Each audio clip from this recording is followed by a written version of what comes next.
De tourner vos Bibles avec moi à Habakkuk, chapitre 3. Et je vais vous permettre de découvrir 4 mesures de vérité et je vous laisse partir. Habakkuk, chapitre 3, que nous avions lu au cœur du service. Et je vous demanderai de payer attention, premièrement, à cette lecture faite en importance. C'est quoi la lecture en importance? C'est de réaliser quel est le cœur du message qui se trouve dans le passage par les périphrases. Habakkuk, chapitre 3. Quand nous lisons le livre, en général, nous verrons 4 grandes idées. C'est la première. C'est comment comprendre la justice de Dieu dans un monde injuste. Le nom Habakkuk veut dire embrasser.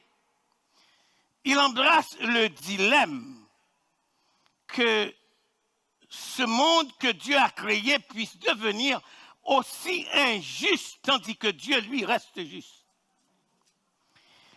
La problématique devient plus sévère à ses yeux, que Dieu donne une certaine latitude aux méchants. On dirait que ceux-là qui font la méchanceté vivent plus longtemps. Deuxièmement, persistent dans leur méchanceté. Et troisièmement, suivez-moi, quand les enfants de Dieu font quelque chose de mal à Dieu, Dieu utilise ces méchants pour les frapper.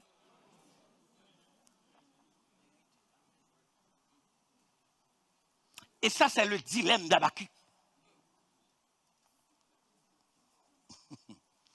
S'il est un livre, frères et sœurs, de la lignée des petits prophètes qui aurait adressé sous l'angle moral le dilemme du silence de Dieu devant la méchanceté des humains,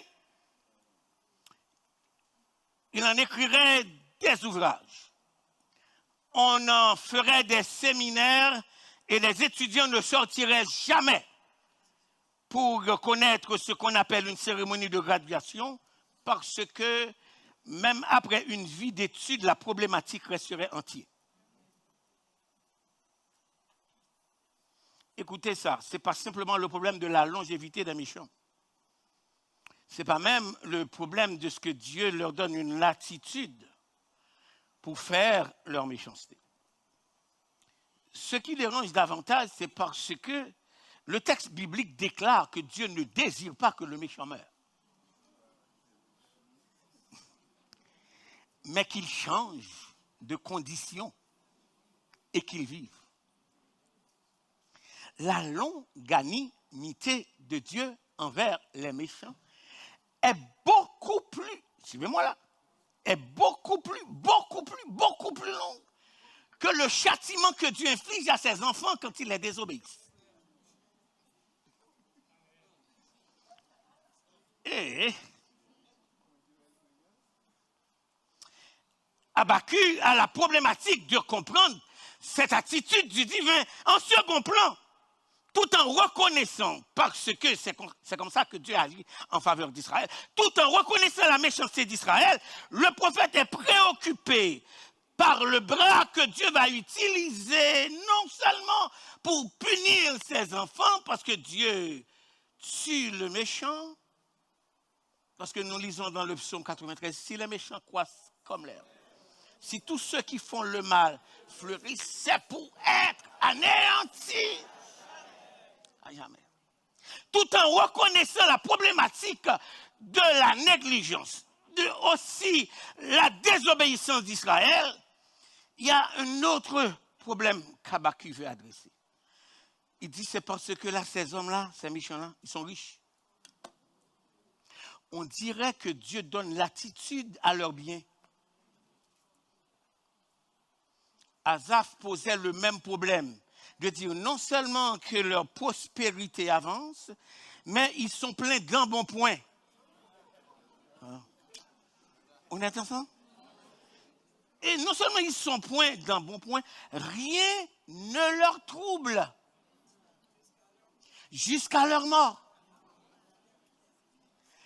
Habakkuk plaide la tolérance de Dieu envers les méchants. Qu'est-ce qui se passe? En conséquence, Habakkuk fait une observation.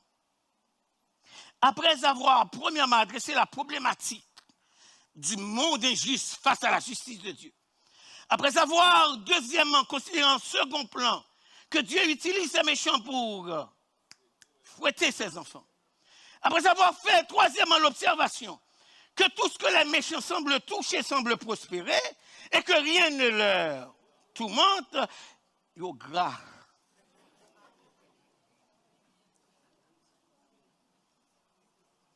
Et Habakkuk de faire cette observation au verset 3. Suivez-moi, je vais vous laisser partir avec une étonnante réalité. Est-ce que Dieu peut être injuste? Non, répondez-moi. Est-ce que Dieu peut être injuste?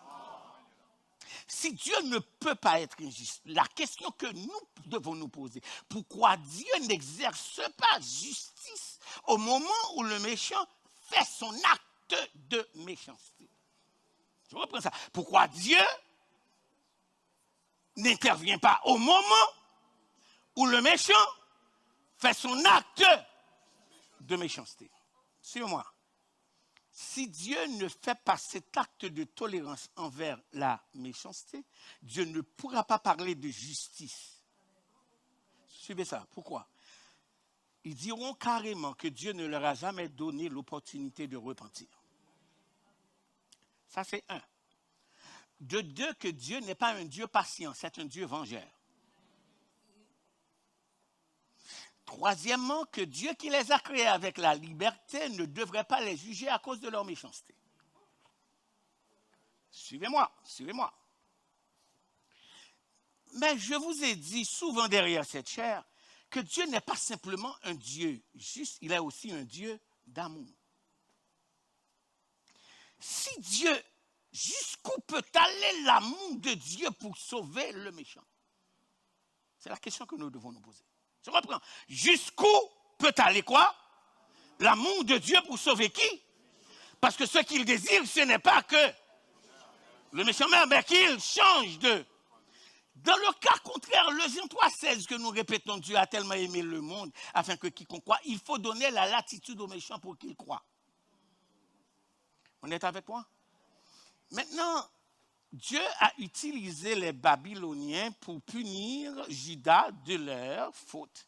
Habakkuk, chapitre 1er, verset 1 à 14, plaide la plaidoirie que Dieu est trop patient. Dieu offre trop de patience. Que la longanimité de Dieu, que sa grâce pose un problème, rende le méchant plus méchant. Que son jugement, sa justice tarde. Et comme ça, le méchant prend plaisir, pense que Dieu ne voit pas et ne prête pas attention à sa méchanceté. Est-ce qu'on est ensemble? Est-ce qu'on est ensemble? Ce n'est pas encore le problème, mais ces Babyloniens qui vont être des instruments de Dieu pour châtier ses enfants posent un deuxième problème dans le sens que, suivez ça, quand tu fais, je fais, nous faisons quelque chose de mal à Dieu, il va utiliser ces méchants-là pour nous taper. Vous comprenez? Dieu va utiliser qui? Pour faire quoi? N'est-ce pas vrai que nous avons un exemple flagrant dans les Saintes Écritures que quand Israël tombait dans la désobéissance, Dieu les a livré leur temple, a livré leur famille, a livré leur terre entre les mains de qui? De Nebuchadnezzar. Et Dieu d'appelé Nebuchadnezzar mon serviteur. Je toujours dit non, moi, je ne pas ça, bon Dieu, parce que je me comprenez. Et si, suivez ça, oui, Dieu châtie son enfant et détruit le méchant, suivant Somme 92, versets 7 à 9. Mais semble-t-il que Dieu prend trop de temps à le faire, selon nous? Et si le prophète lamente, à Habakkuk, chapitre 1, versets 12 à 17, Habakkuk fait la plaidoirie une comparaison de la droiture et de la justice de Dieu. Dieu est un juste juge. Faudrait-il que Dieu se place dans une position, quand il juge le méchant, qu'il soit sans argument? Je reprends ça. Je crois vous l'avoir dit, il y a des gens avec lesquels vous vivez, vous côtoyez. Vous n'avez pas besoin de chercher de midi à 14h pour voir, c'est un méchant. Ah. Bon. À cette partie du message, vraiment, je ne peux pas dire amen boutettement. Je ne peux pas. Il y a de ces attitudes, il y a de ces paroles, il y a de ces comportements. On dirait que la personne prend plaisir à te faire du mal. Est-ce que l'église est avec moi là? Et des fois, il argumente même sa raison pourquoi il te fait du mal et il t'accuse. Ah. Et te dit, tu es la cause de ma méchanceté. Est-ce qu'on est ensemble? Et trop souvent, on a la fâcheuse tendance de répondre du tac au tac parce qu'il veut nous attirer dans son filet de méchanceté. Et si tu n'es pas intelligent pour réaliser que c'est l'œuvre du diable qui veut gagner un autre enfant à sa cause et que Dieu te donne la latitude d'exercer vengeance, tu oublieras ce texte qui dit « À moi la vengeance ». Donne-nous un amen tout fait. Merci beaucoup. Suivez ça, le prophète fait une plaidoirie. J'ai dit quoi? Tournez avec moi, Habakkuk, chapitre 1er, verset 12 à 17. Habakkuk, chapitre 1er, verset 12 à 17, nous allons voir. Habakkuk, je vous demanderai de partager avec moi la lecture. Habakkuk, j'ai dit chapitre 1, verset quoi? Est-ce que tout le monde y est? Allons-y. Habakkuk. On y est? Allons-y. Ah ah. Ah ah. Mhm. Mhm. Mhm. Mhm. Ah ah. Tes yeux sont trop purs pour voir quoi? Mhm. Mhm. Mhm. Quand le méchant dévore celui qui est plus juste que lui. Verset 14. Traiterais-tu l'homme comme le reptile qui n'a? Il les fait tous monter avec. Il les attire. Il les assemble. Aussi est-il et dans l'allégresse. C'est pourquoi il offre. Car par eux, sa passion est grâce et sa nourriture. Telle est la plaidoirie d'Habakkuk par rapport à l'attitude de Dieu face aux méchants. Il dit que c'est comme le pêcheur qui tend son hameçon et qui veut attirer les poissons de la mer. Et qu'il célèbre une fois qu'il les ait capturés. Voilà l'attitude du méchant quand il t'attire dans son filet, quand il te gagne à sa cause, à développer le même tempérament que lui, la même attitude que lui, à développer le même discours que lui.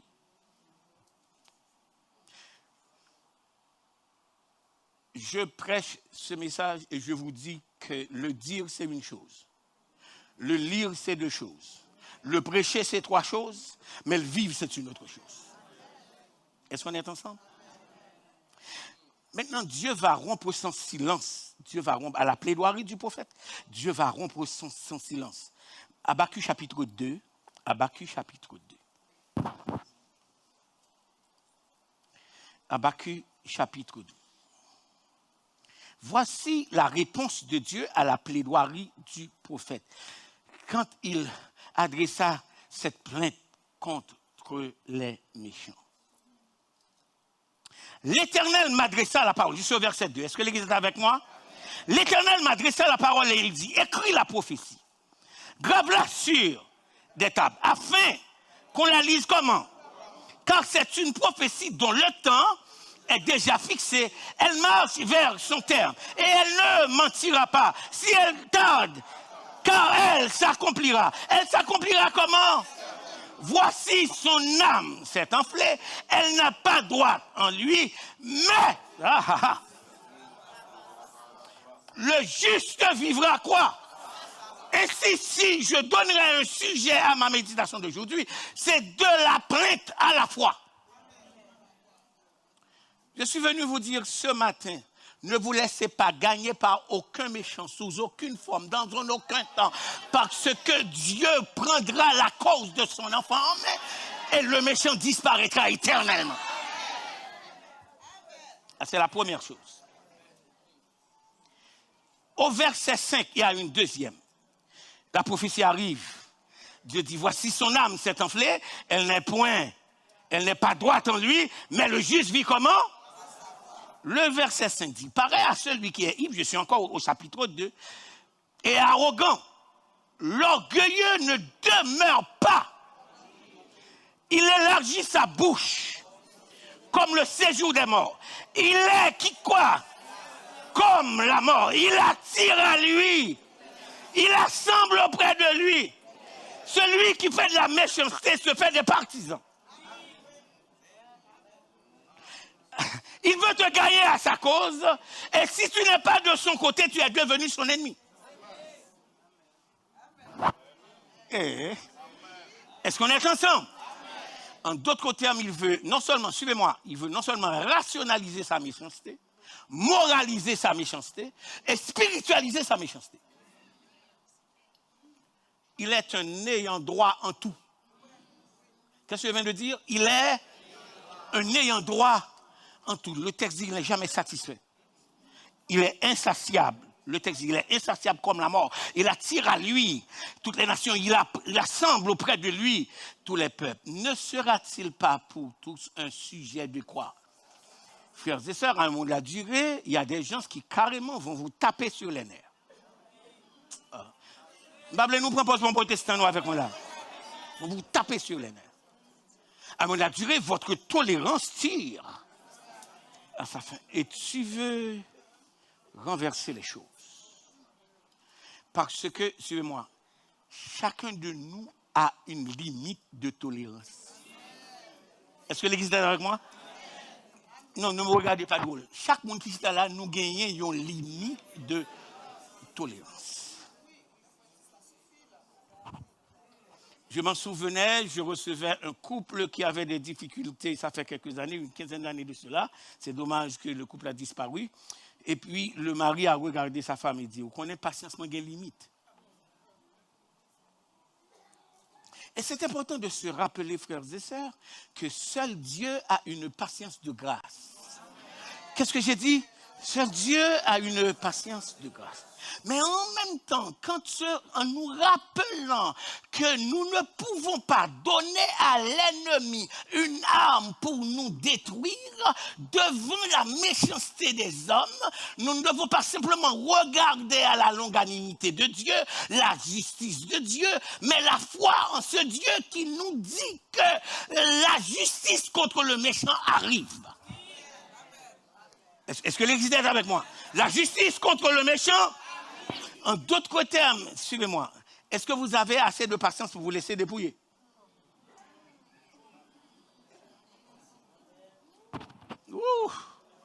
Est-ce que vous avez assez de patience pour vous laisser exploiter? Je vais dire sans créole. Il y a des gens qui exploitent tellement avant la durée, miné, avant la durée, dit tête qu'on saute.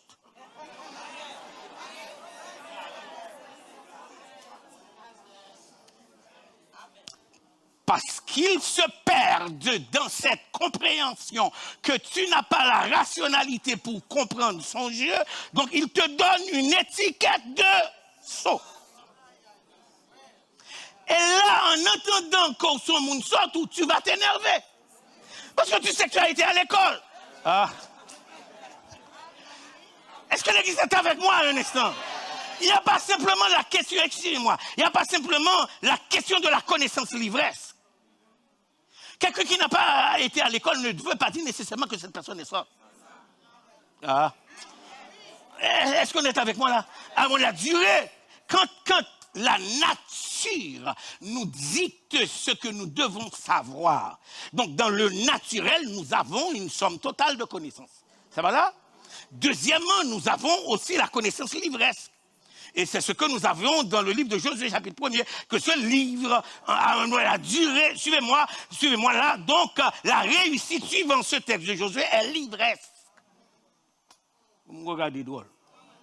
Maintenant, quand tu prends ce qui est livresque et tu l'ajoutes à ce qui est naturel, tu dois te rappeler que au moins tu as la capacité minimale de faire ce qui est bien pour toi-même. Et que tu es en droit de te défendre quand quelqu'un veut, quoi, prendre tout ce que tu possèdes.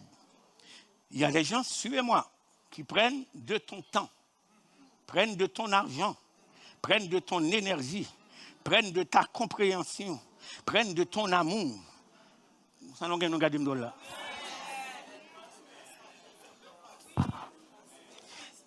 Je crois vous l'avoir dit, la problématique, c'est que jusqu'à ce que cette personne cesse de prendre.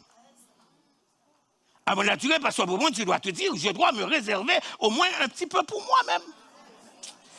Je ne sais pas comprendre, il n'est pas faux. Il ne va pas comprendre, non, il agit comme s'il ne va pas comprendre. Cela nous dit que pourquoi dans le psaume 23, quand il nous dit qu'il dresse devant nous une table, en face de qui? De ses adversaires, et suivez ça. Tu moins d'huile et ma coupe. Maintenant, je crois vous l'avoir expliqué, mais par souci de rappel et de l'oublier. Quand Dieu te voit dans des situations difficiles, je vous ai parlé, dans ce contexte du psaume 23, il y avait les mouches. On s'en rappelle? Est-ce qu'on s'en rappelle? Les 5 mouches qu'il y avait dans le... Non, c'est mon caprice, attends-moi. Dans le métier d'être berger dans la Palestine. Donc, chaque fois que le berger prenne les troupeaux pour aller les amener auprès des rives, donc c'est ce que dans le souvenir ils appellent la table est dressée. Donc, on va les amener et puis il y avait une colonne de mouches sauvages qui les attendent. En chemin, il y avait les mouches piquantes. Et mon caprice, il n'y a pas dit une chanteuse d'avant. Les mouches piquantes, c'est des mouches, frère Sylvain, qui pratiquaient dormir. C'est les mouches piquantes qui vont piquer les moutons au talon. On les appelle les mouches piquantes et les mouches talons. Est-ce qu'on est avec moi? Est-ce qu'on est avec moi? Ensuite, il y avait les mouches chanteuses, frère Guillaume. Ça va là? Les mouches chanteuses, c'est les mouches qui viennent et puis qui font quoi? Du scandale en sorte que, suivez-moi, la brebis ne peut pas recevoir plusieurs directives ni plusieurs messages. On est ensemble?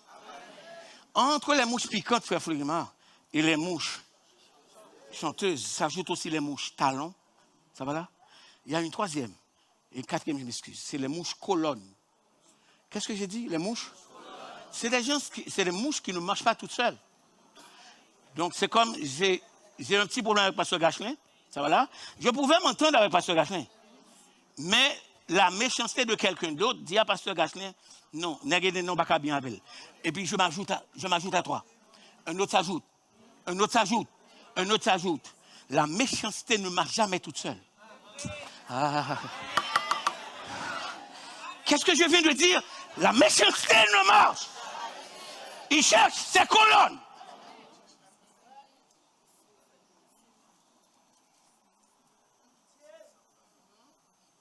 Et dans cette attitude, Dieu, suivez-moi, nous donne cette révélation que, dont Habakkuk a parlé la problématique de la justice de Dieu dans un monde injuste. Dieu sécurise, suivez-moi, Dieu sécurise ses enfants dans sa bergerie. Qu'est-ce que j'ai dit? Dieu sécurise ses enfants, où ça? Dans sa bergerie. Il y a le principe de la bergerie de Dieu. En sorte que c'est, je vais dire sans créole, c'est Côté qui a plus de dégâts, l'église pas gagné amour et amitié et franc-parler. C'est côté capi dérangeant. L'église pas gagné franc-parler avec nos frères. Devant pasteur dit un bagage, derrière il dit un l'autre. Pas gagné l'église à matin.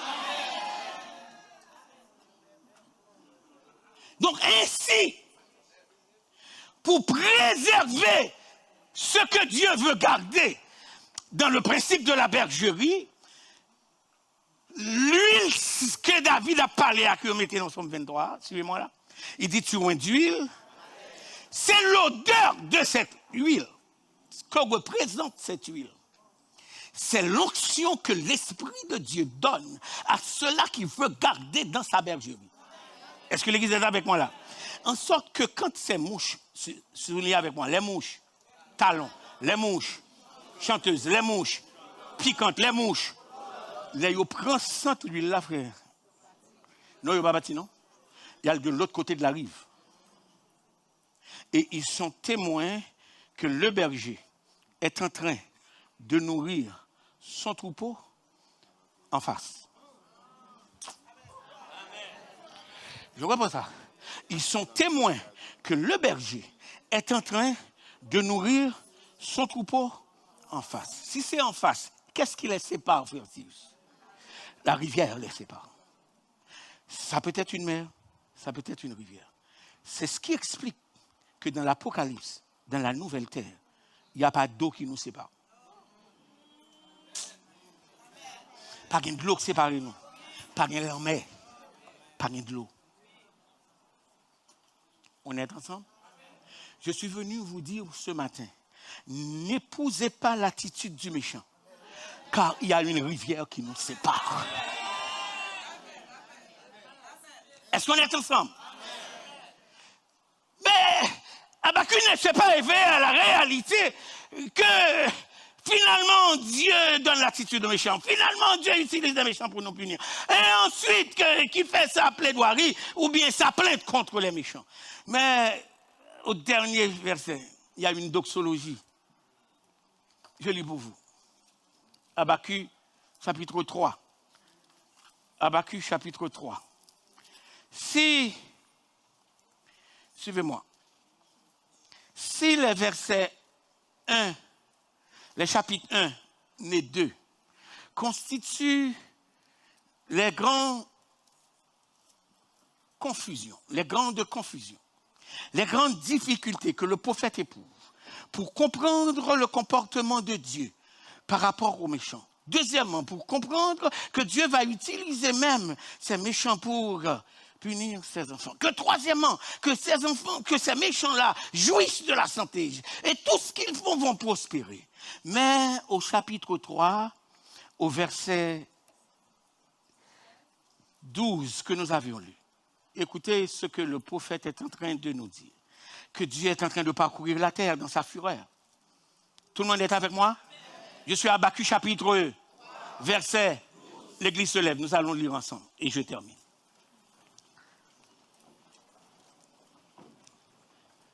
Habakkuk chapitre 3, verset 12. Et puis quand on arrive au verset, laissez-moi faire toute seule le verset 18 et verset 19. Voilà comment Dieu sort pour non seulement juger les méchants, mais comment aussi il va encourager ses enfants. Ensemble, tu parcours. Dans la fureur, tu écrases. Tu sors. Tu brises. Du méchant, tu es là.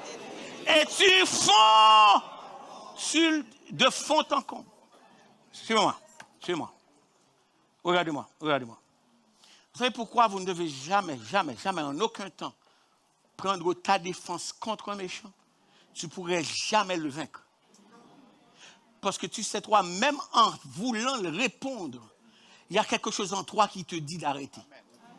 Mais lui, il n'a pas cette conscience-là. L'église a compris ce que je dis là. À on la durée compassion apprend. À on la durée gombaré qui les grâces. À mon Dieu, l'autre bagaille qui est le Saint-Esprit. On est ensemble. Et tu auras même la tendance d'accepter que c'est toi qui l'as fait du mal. Parce qu'il fait le transfert facile. Je reprends. Il fait le transfert. C'est ta culpabilité. Peut te rendre coupable au paroxysme de la culpabilité. J'ai toujours vu dans la majorité des cas où je fais les counseling à l'église que les gens qui sont victimes ont finalement adopté l'attitude d'être les gens qui sont victimes ont trop souvent adopté l'attitude d'être coupables. Je vous parle de 30 et quelques années, parce que 40 années de je rencontre des gens et dans des conflits les plus difficiles, à la durée, le monde qui est arrogant, le monde qui est méchant, des grandes technicalités pour le rendre notre place avec un sentiment de culpabilité. Regardez-moi, c'est pas bon Dieu prendre défense ou fou avant l'air. Si tu n'as pas cette lucidité spirituelle en toi pour comprendre, c'est quelqu'un qui est en train de te vider de ta personne.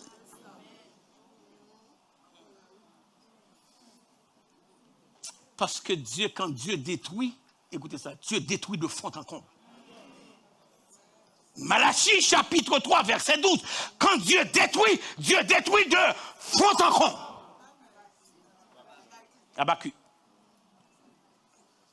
Verset 13, Dieu brise le fait de la maison du méchant. Dieu l'a détruit de. Le verset 14, ensemble. Tu perds ceux des traits, la tête de ses chefs, qui se précipitent comme là, poussant, comme s'ils, déjà le malheureux dans leur repère, avec les... tu fous la mer. La boue des grandes eaux. Verset 16. J'ai entendu. Et mes entrailles se sont émues. Et à cette voix, mes lèvres frémissent. Mes os. Habakkuk t'a plein, oui. Change d'attitude. C'est là qu'est sorti le texte suivant, l'interprétation biblique. Trop souvent, nous demandons à Dieu de changer une situation. Il nous change dans la situation. Le discours a changé. Mes os se consument, mes genoux chancellent. En silence, je dois attendre le jour de la détresse, le jour où l'oppresseur marchera contre le peuple. Car, écoutez ça, le figuier ne fleurira pas, la vigne ne produira, le fruit de l'olivier, les champs ne donneront pas, les brebis disparaîtront. Il n'y aura plus de bœufs dans. Non, écoutez-moi. Devant ce tableau de destruction, devant cette attente où rien ne sera beau à contempler, c'est pour cela qui ce matin sont dans le sanctuaire vivent des situations extrêmes. Je comprends le silence. Vivent des situations extrêmes. Vous êtes au bord du précipice. Vous tremblez, vous mourrez en place. Vous avalez les choses que vous n'auriez pas dit. Et à la durée, vous cédez à l'oppression de l'ennemi. Je relis pour vous le texte. Quand on veut voler tes enfants, quand ton œuvre, tu travailles et puis l'autre prend l'argent, le fruit de l'olivier manquera. Les champs ne donneront pas de nourriture. Les brebis du pâturage. Il n'y aura plus de bœufs dans les étables. Répétez avec moi, toutefois. Dans l'église à répéter. Toutefois quoi? Toutefois quoi? Toutefois quoi? Je suis venu vous dire, quand vous êtes ou vous faites face à ces situations, n'attendez pas que quelqu'un te comprenne. N'attendez pas qu'un ennemi ou bien qu'un ami va vous dire voilà quoi faire. Au contraire. Mais toutefois, quand tout est déception, quand tout semble être noir, quand j'ai personne pour m'appuyer, quand l'espérance semble s'envoler loin, toutefois, qu'est-ce que toutefois veut dire? Je veux faire quoi? Toutefois, je veux faire quoi? Maintenant, je veux me réjouir à cause de mon compte en banque. Je veux me réjouir à cause de ma maison. Je veux me réjouir à cause de ma carrière. La vie commence à déclencher mal. On dirait son rendez-vous, tout a déclenché en même temps.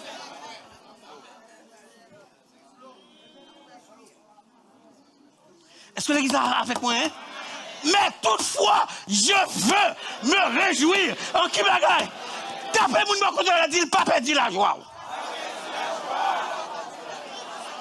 Pas perdu espérance ou, pas perdu espérance ou, pas perdu dépendance ou de bon Dieu.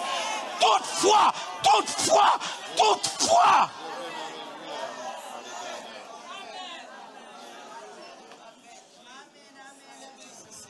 je veux me réjouir en Kimoun.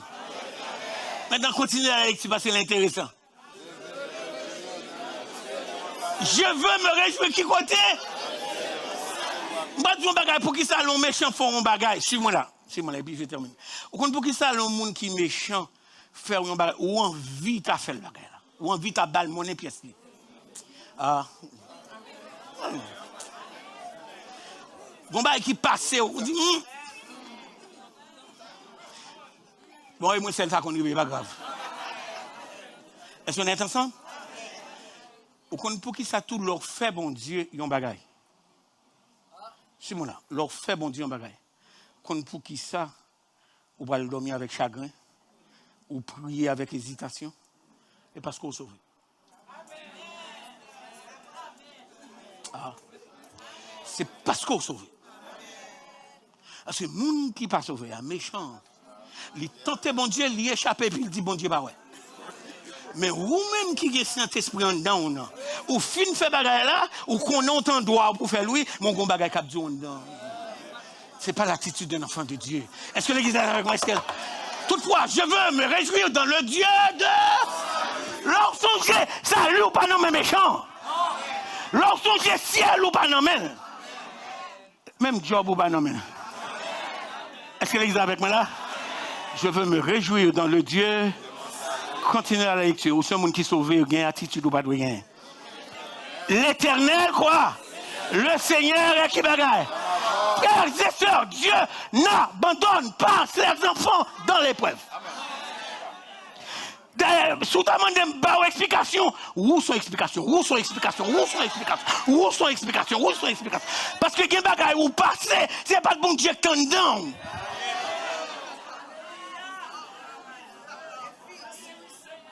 Est-ce que l'église est avec moi? Est-ce que l'église est avec moi? Il y a un papier de divorce selon Jébaou. Si vous ne pas effondré, c'est parce qu'il y a un bon Dieu dedans. Il y a surtout un monde qui a une fraise sous le Dieu. Si vous n'avez pas un bon Dieu dedans, pas de moyen pour valer. Toutefois, je me réjouis. Je me réjouis en l'Éternel, mais je me réjouis aussi dans le Dieu de mon... Le Dieu de mon... Vous regardez mon voix qui l'a dit, c'est pas où sauver. Non, je ne comprends pas. Nous disons pas où sauver, mais pas où sauver. Et pas où sauver.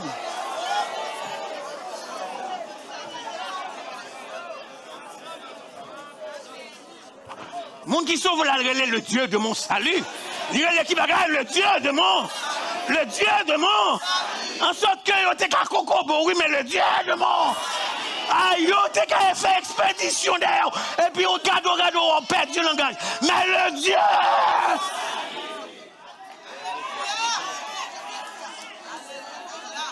Ou même moi qui gagne des géos là, il fait expédition pour péter géo déjà, oui. Mais le Dieu de ton. Ou t'es qu'à perdre des pieds, oui. T'es qu'à perdre des mains, oui. Ou t'es qu'à bébé, oui. Mais je me réjouis. Je me réjouis. Parce que l'Éternel, gémissant sous l'esclavage, dans la sombre nuit. Au cas où on va finir, oui. Amis, reprenez qui bagaille? Non, sérieux, oui. Gardez-moi, non. Gardez-moi, amis. Non, fais face à face. Fais face à face. Fais face à face. Reprenez. Car déjà. Et puis si c'est vous, t'es béni, d'armée, ou jubilé, danser, pour dire, oh, joyeux, voici là, nous connaissons, nous acclamons le Seigneur de notre délivrance.